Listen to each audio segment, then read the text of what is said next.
You think the tow we got yesterday would work today?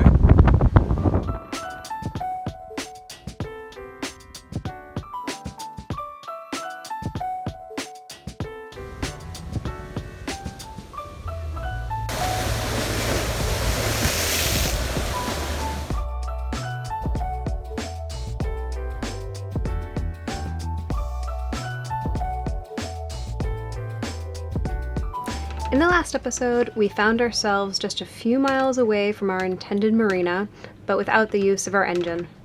Within a few minutes of motoring off anchor this morning, I heard a grindy noise, and the transmission fluid that yesterday was a nice, bright, clear, clean red color is now a foamy pink color.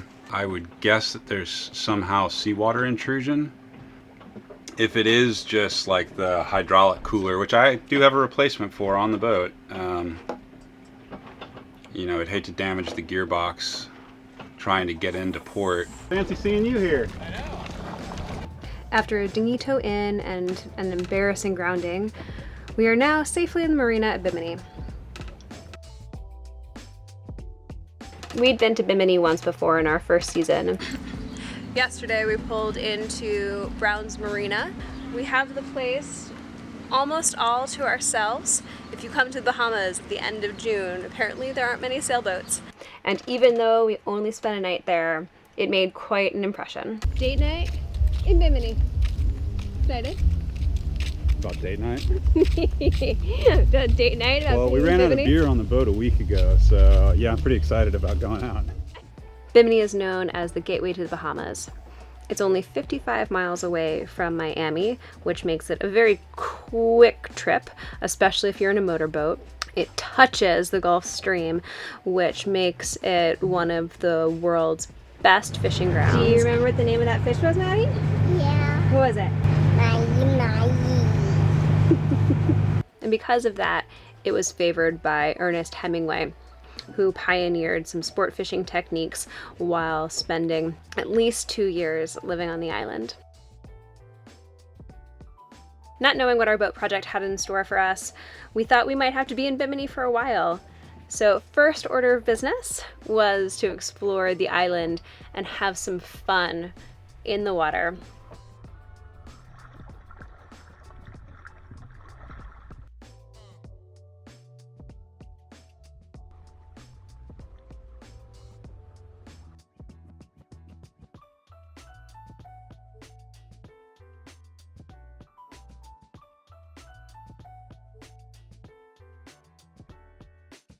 We were also stopping in around Christmas, so we made our boat feel festive.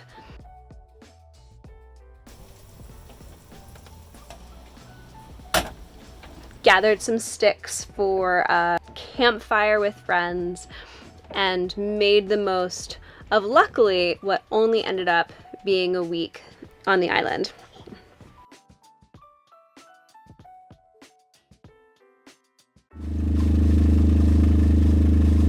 That's not what you want to see in your gearbox.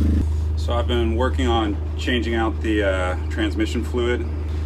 The ZF Hearth service department thinks that there's at least a reasonable shot, since I caught it early, that once we swap out the fluid, that the transmission could still be in serviceable condition.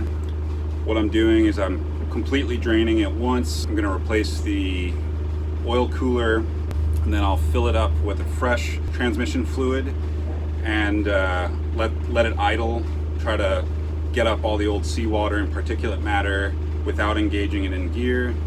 And I'll drain it back out again, new filter, and then another cycle of ATF fluid.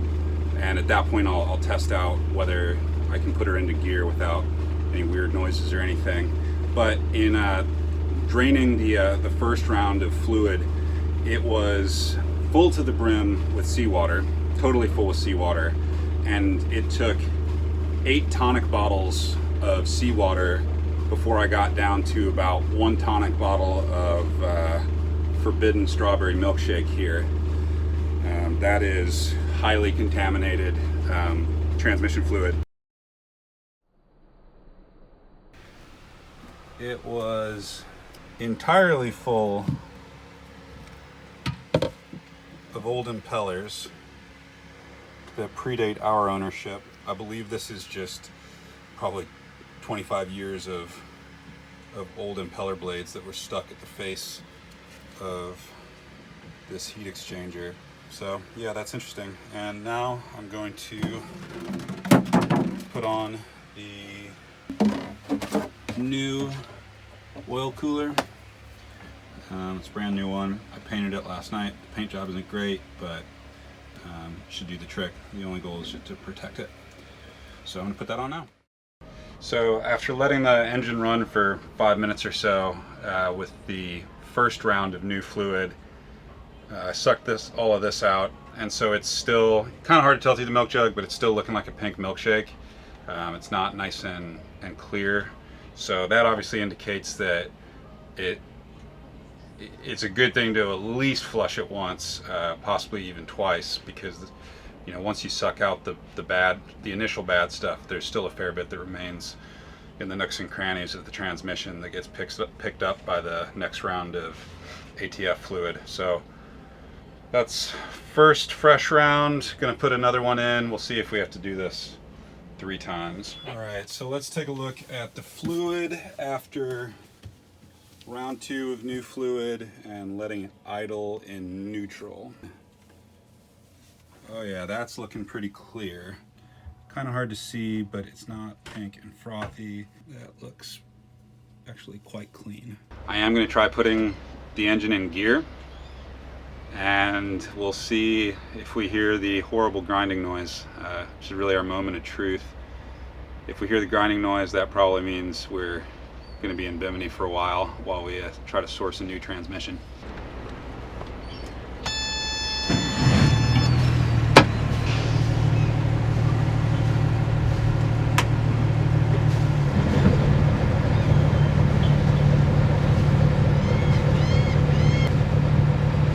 Okay, I don't hear anything weird so far.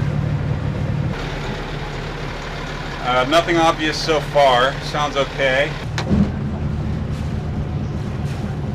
Alright, so that sounds good. I might try going a little bit higher, up to higher RPMs.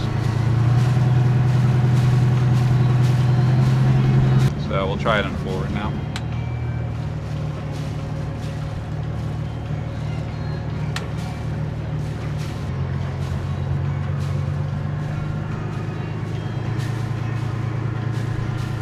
So there's cruising RPMs.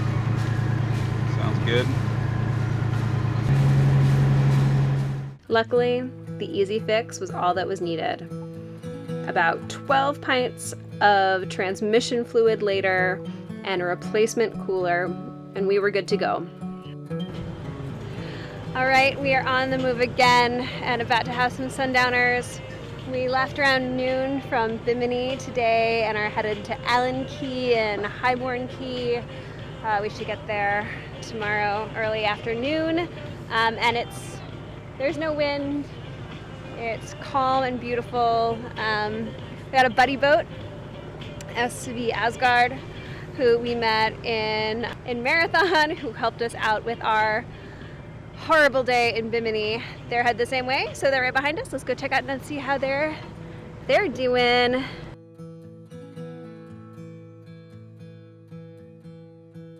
It was now time to leave Bimini and continue our exploration and get to the Exumas.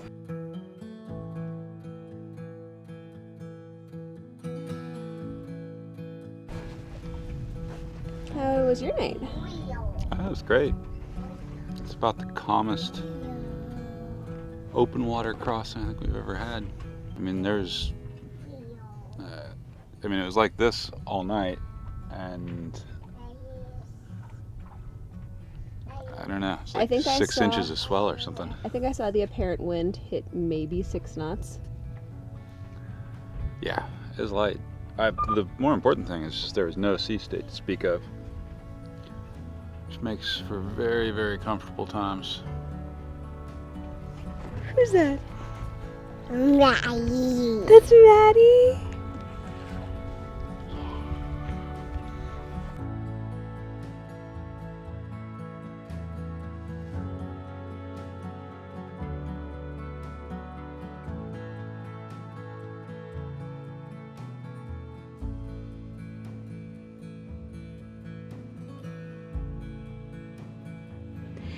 In the next episode, we get to the part of the world that we've been dreaming about for the last 5 years, the Exumas.